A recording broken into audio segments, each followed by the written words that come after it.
నమస్కారం.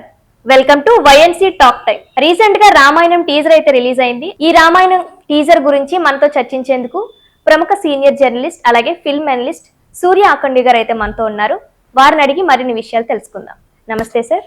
నమస్తే sir, Ramayanam teaser అయితే రిలీజ్ అయింది సార్. మీరు చూసారా? అసలు మీకు ఏమనిపించింది టీజర్ చూసాక?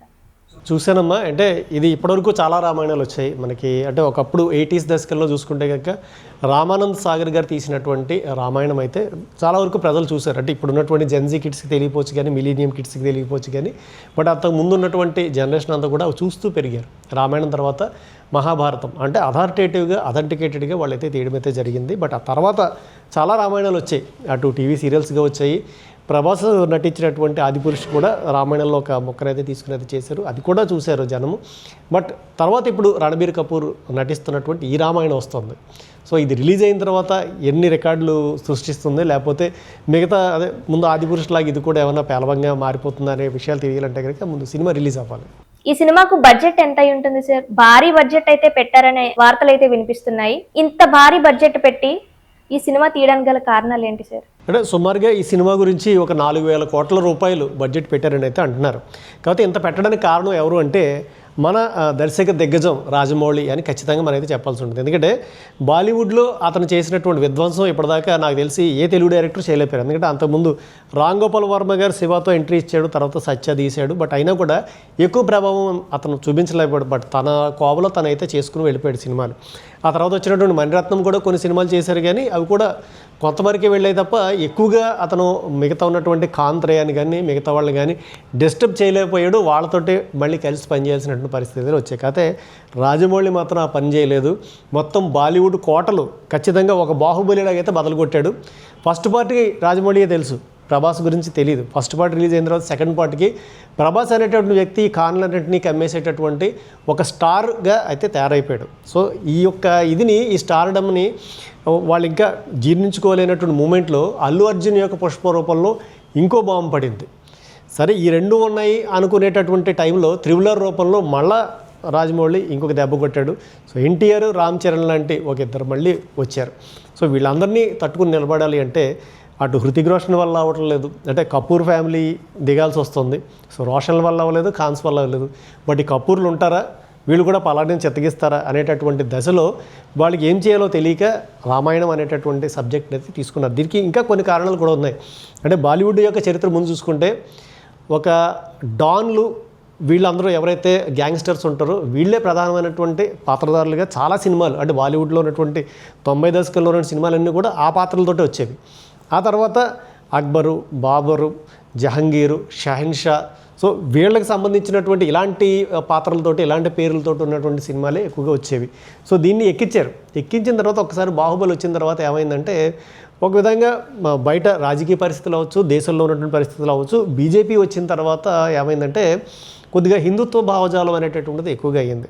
సో దానివల్ల హిందూ ఫోబియా అనేటటువంటిది దేశవ్యాప్తంగా ఉండడం వల్ల దాన్ని క్యాష్ చేసుకునేటువంటి ప్రయత్నం అవ్వచ్చు. సో దాన్ని క్యాష్ చేసుకోవడంలో కరెక్ట్గా ఎవరు ఉపయోగించుకున్నారంటే రీసెంట్గా మనం చూసినటువంటి Dhurandhar part 1, part 2 block buster హిట్లు అయ్యాయి. అప్పటివరకు రణవీర్ సింగ్కు ఉన్నటువంటి కెరీరు, అతనికి ఉన్నటువంటి ఆ యొక్క చరిష్మా వేరు, ఇప్పుడు దురంధర్ తర్వాత ఉన్నటువంటి పరిస్థితి వేరు. సో కాశ్మీర్ ఫైల్స్ అనేటటువంటి ఒక సినిమా వచ్చిన తర్వాత సినిమా ద్వారా టోటల్గా ఏం చెప్పాలనుకుంటున్నారు, చరిత్రను ఎలా తిరగరాయాలనుకుంటున్నారు అనేటటువంటి విషయాలు చెప్పారు.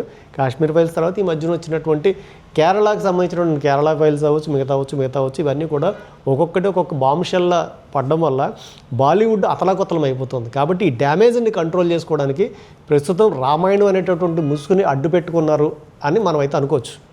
ఈ సినిమాలో ప్రముఖ పాత్రల్లో అయితే రణబీర్ కపూర్, అలాగే సాయి పల్లవి, ఇంకా రావణి పాత్రలో అయితే యష్ ని కూడా తీసుకోవడం జరిగింది సార్. అయితే సీతమ్మ గారి పాత్రకి సాయి పల్లవి అయితే సూట్ కాలేదు, సెట్ అవ్వలేదు అంటూ నెటిజన్స్ అయితే ట్రోల్స్ చేస్తున్నారు. కేవలం సాయి పల్లవి గారికి మాత్రమే ఈ పాత్ర సెట్ అవ్వలేదని ట్రోలింగ్స్ రావడానికి గల కారణం ఏంటంటారు సార్? బట్ సాయి పల్లవి దాంట్లో అంటే ఆ అమ్మాయి పాత్ర మీద ట్రోలింగే కాదు, బట్ ఏదైతే యష్ ఉన్నాడో రావణాసురుడికి ఒక భార్య మండోదరి పాత్రలో కాజల్ యాక్ట్ చేస్తుందట.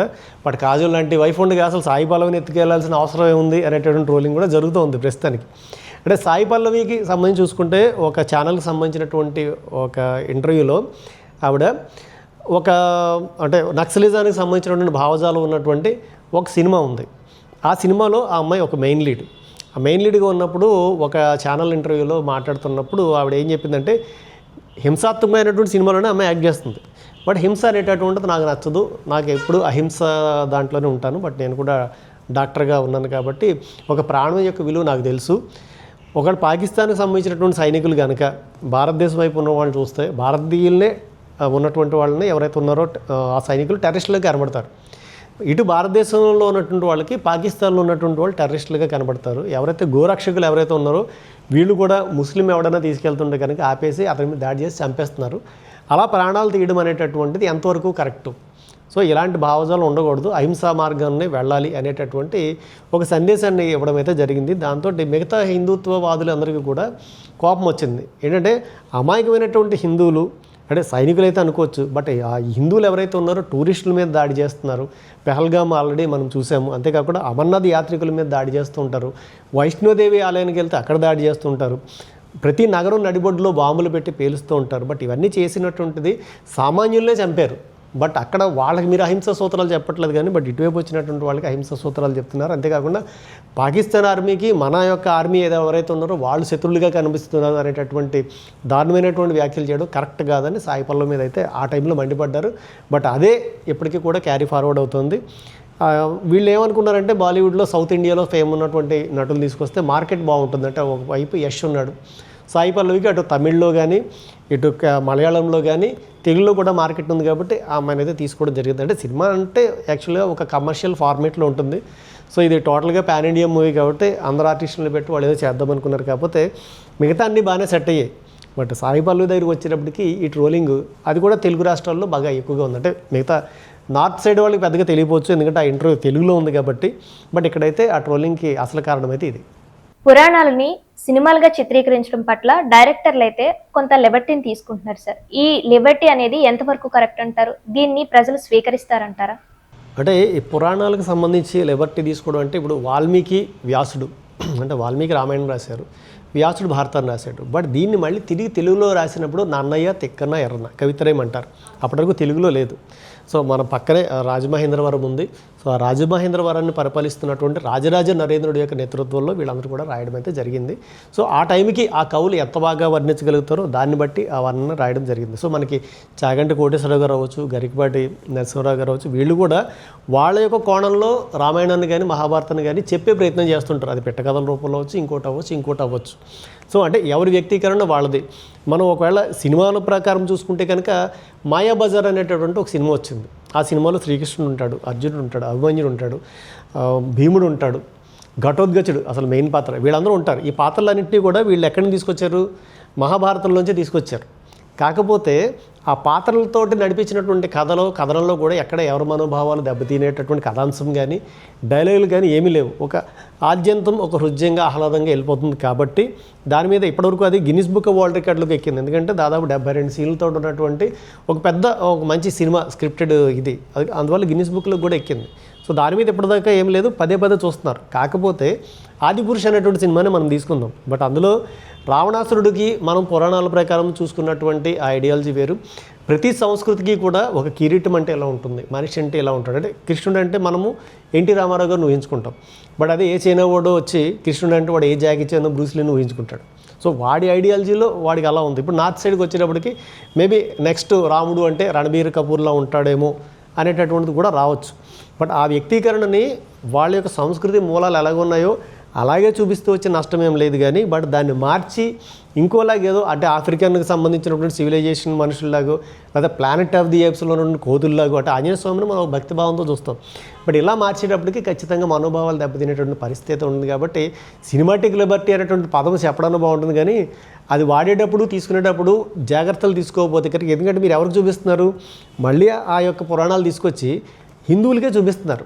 సో ఆ హిందువుల జేబులోంచి వచ్చే డబ్బుతోటే మళ్ళీ మీరు ఆ యొక్క డబ్బును రికవరీ చేసుకోవాలి. కాబట్టి వాళ్ళ మనోభావాలు దెబ్బతీసి వాళ్ళ యొక్క ఇదిని మనసుని గాయపరిచి మీరు డబ్బులు అలా తీసుకుంటారు. కాబట్టి ఇలాంటివి ముట్టుకున్నప్పుడు మాత్రం చాలా జాగ్రత్తగా తీయాలి. అసలు అంటే మూలం ఏమిటి తెలుసుకోవాలి. ఇక్కడ రామాయణం తీస్తుంటే వాల్మీకి రామాయణం చదవాలి, అందులో క్యారెక్టరిస్టిక్స్ చదవాలి, ఎలా వర్ణించారో కనీసం దాని దగ్గరలోకైనా తీయాలి. అలా తీసినప్పుడు అంటే ఎలాంటి తీసినా పర్వాలేదు. ఈ మధ్యన మనం చూసుకుంటే గ్రీకు పురాణాలు అంటే హోమర్ అనేటటువంటి అతను ఉన్నాడు, అతను మరి మనం వ్యాసుడు వీళ్ళతోటి మనము పోల్చలేము, కానీ నన్నయ్య తిక్కనతోటి మనం పోల్చవచ్చు. సో అతను రాసినటువంటి ఒడిస్సీ అవ్వచ్చు, ట్రాయ్ అవ్వచ్చు. ఈ మధ్య రీసెంట్గా ట్రాయ్ తర్వాత 20 ఏళ్ళ తర్వాత గ్యాప్లో ఒడిస్సీ రిలీజ్ అయింది. బట్ దాని మీద కూడా చాలా రకాలైన రూమర్స్ అయితే వచ్చాయి. ఎందుకంటే ఒడిసియస్ ఎవరైతే ఉన్నాడో ఆ రాజుకు సంబంధించినటువంటి కథలన్నీ కూడా రామాయణాన్ని పోలి ఉన్నాయి అనేటటువంటిది ఆ సినిమా చూసినటువంటి వాళ్ళు అందరికీ తెలుసు.